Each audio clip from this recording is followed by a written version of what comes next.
매일 아침 하나님과 함께 누리는 하늘의 양식, 오늘 만나. 그는 허물과 죄로 죽었던 너희를 살리셨도다. 그때 너희는 그 가운데서 행하여 이 세상 풍조를 따르고 공중의 권세 잡은 자를 따랐으니 곧 지금 불순종의 아들들 가운데서 역사하는 영이라. 전에는 우리도 다 그 가운데서 우리 육체의 욕심을 따라 지내며 육체와 마음에 원하는 것을 하여 다른 이들과 같이 본질상 진노의 자녀이었더니 긍휼이 풍성하신 하나님이 우리를 사랑하신 그 큰 사랑을 인하여 허물로 죽은 우리를 그리스도와 함께 살리셨고 너희는 은혜로 구원을 받은 것이라. 또 함께 일으키사 그리스도 예수 안에서 함께 하늘에 앉히시니 이는 그리스도 예수 안에서 우리에게 자비하심으로써 그 은혜의 지극히 풍성함을 오는 여러 세대에 나타내려 하심이라. 너희는 그 은혜에 의하여 믿음으로 말미암아 구원을 받았으니 이것은 너희에게서 난 것이 아니요 하나님의 선물이라. 행위에서 난 것이 아니니 이는 누구든지 자랑하지 못하게 함이라.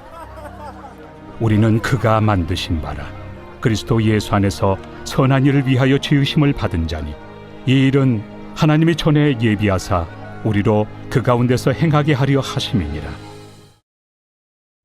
하나님의 예정, 선택, 속량 등 구원의 교리가 우리에게 알려주는 것들은 무엇일까요?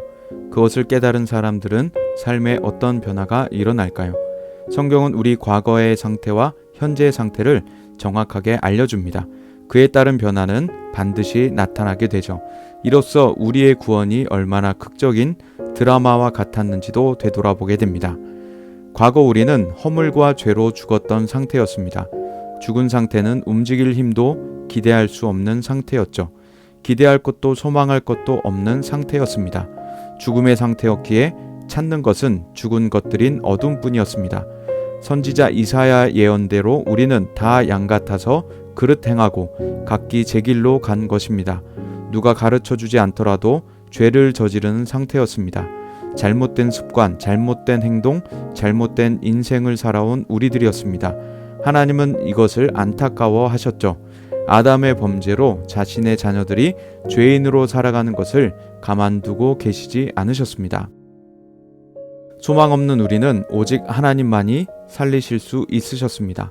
죽었던 영혼 살아나게 하셨고 새 날을 허락하셨습니다. 이제는 죽음의 삶이 아닌 영생의 삶을 살아갑니다. 어둠의 삶이 아닌 빛의 삶을 살아갑니다. 불순종의 아들들과 같이 살았으나 순종의 아들, 의의 아들로 살아가게 됐습니다. 하나님을 찾고 경건을 훈련하며 주를 기쁘시게 할 것들을 위해 살아갑니다. 이 모든 것이 구원하신 하나님으로 인한 것이었습니다. 그래서 성경은 구원을 선물이라고 말합니다. 이것은 우리가 얻으려 노력한 것도 아닌 우리에게 주어진 것입니다. 어쩌면 우리가 상상도 못했던 선물일 수도 있는 것입니다. 우리는 단 한 번도 나를 예정하셔 달라고 간절히 빈 적이 없습니다. 나를 속량해 달라고 요청한 적도 없습니다. 매일 하나님 앞에 매달린 적도, 나를 잘 보실 수 있도록 신앙생활을 열심히 한 적도 없습니다. 전적으로 하나님께서 뜻하신 예정과 선택이었습니다. 그래서 우리는 이것을 선물이라고 부르게 되는 것이죠. 하나님의 은혜는 내게 선물로 주어졌습니다. 이것을 깨달은 사람은 하나님의 긍휼이 풍성하다고 고백합니다. 풍성하다는 단어는 넘치다는 뜻을 가진, 그러니 사람이 표현할 수 있는 최선의 방법이었을지도 모릅니다. 우리는 하나님이 베푸시는 긍휼의 빙산의 일각 정도만 발견하기 때문입니다. 하나님의 긍휼은 끝을 볼 수 없고 잴 수 없고 셀 수 없습니다. 그러나 그것만으로도 우리는 충분합니다. 그래서 매일매일 하나님의 긍휼을 부어주시도록 기도하게 되는 것이죠. 하나님은 무변하시다 고백합니다. 변이 없는 어느 한계에 갇히지 않으시는 하나님이십니다.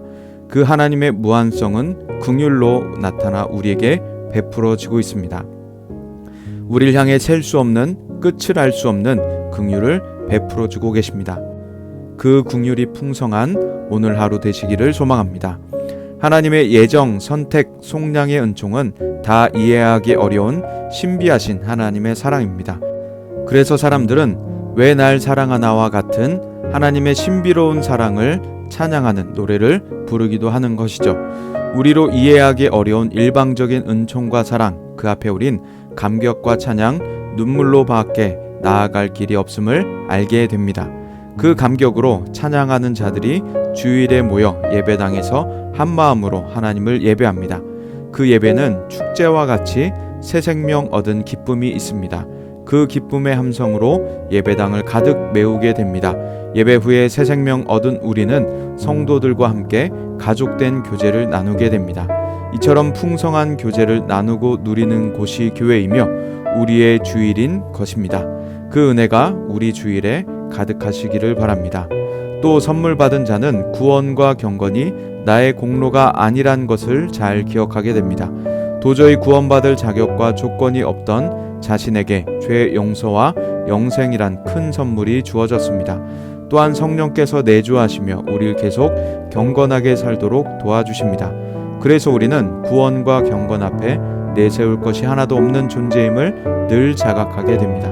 동시에 다른 이를 더욱 사랑하고 품어줄 수 있게 되는 것이죠. 왜냐하면 하나님 앞에서 내가 어떤 용납과 사랑을 받았는지 잘 알기 때문입니다.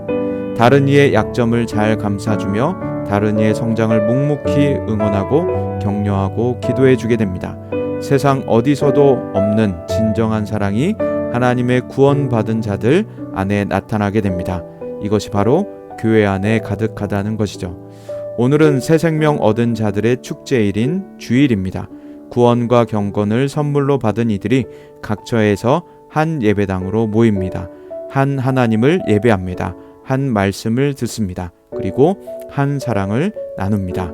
각 주일학교로부터 모든 이들에게 그 기쁨과 감격, 감사와 축제가 가득한 거룩하고 기쁜 하루가 되시기를 간절히 기도합니다.